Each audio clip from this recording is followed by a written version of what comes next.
রিমান্ডে চাঞ্চল্যকর তথ্য দিলেন আনিসুল হক ও সালমান এফ রহমান। হত্যা মামলায় 10 দিনের রিমান্ডে রয়েছেন সাবেক আইনমন্ত্রী আনিসুল হক ও শেখ হাসিনা সরকারের উপদেষ্টা সালমান এফ রহমান। ডিবি হেফাজতে তাদের ব্যাপক জিজ্ঞাসাবাদ করা হচ্ছে। জিজ্ঞাসাবাদে বেশ কিছু চাঞ্চল্যকর তথ্য দিয়েছেন আনিসুল হক। ডিএমপি নিউ মার্কেট থানায় দায়ের হওয়া হকার শাহজাহান আলী হত্যা মামলায় মঙ্গলবার গ্রেফতার করা হয় সালমান এফ রহমান এবং আনিসুল হককে।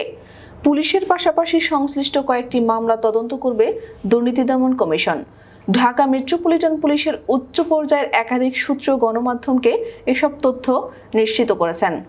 ডিএমপি সূত্র জানায়, গ্রেফতারকৃতদের অপরাধ শুধু পুলিশ কেসের মধ্যে সীমাবদ্ধ নয়। শেয়ার বাজার সহ অনেক অর্থনৈতিক কেলেঙ্কারিতে জড়িত সালমান এফ রহমান সরকারের অনেক অপকর্মকে আইনি বৈধতা দেওয়ার ক্ষেত্রে বড় ভূমিকা রেখেছেন আনিসুল হক। তাই তাদের জিজ্ঞাসাবাদের ক্ষেত্রে হত্যা মামলার পাশাপাশি অর্থনৈতিক ও আইনগত বিষয়কে গুরুত্ব দেওয়া হচ্ছে। তাই রিমান্ডে হত্যা মামলার পাশাপাশি বিগত সরকারের অপকর্ম ও দুর্নীতি সহ নানা বিষয়ে জিজ্ঞাসাবাদ করা হচ্ছে।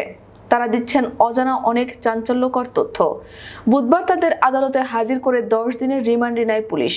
তারা এখন ডিবি হেফাজতে আছেন।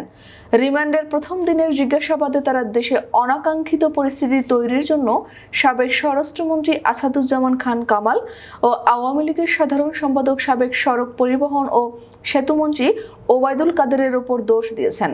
জিজ্ঞাসাবাদে আনিসুল হক বলেন, দেশে ছাত্র আন্দোলন শুরু হওয়ার পর আমি একটি সমাধানের দিকে যাচ্ছিলাম, কিন্তু সাবেক স্বরাষ্ট্রমন্ত্রী আসাদুজ্জামান খান কামাল ও সাবেক সেতুমন্ত্রী ওবায়দুল কাদেরের কারণে সেটা সম্ভব হয়নি। আন্দোলন দমনে তারা খুবই এগ্রেসিভ ছিলেন।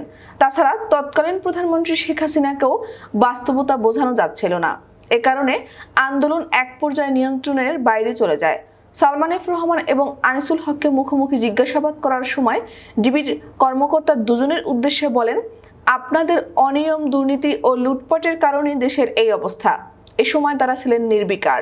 বৃহস্পতিবার গোয়েন্দা পুলিশের একটি সূত্র জানিয়েছে, আনিসুল হক ও সালমান এফ রহমান মানসিক ট্রমার মধ্যে রয়েছেন। তারা বিশ্বাসই করতে চাচ্ছেন না যে এত তাড়াতাড়ি আওয়ামী লীগ সরকারের পতন হবে।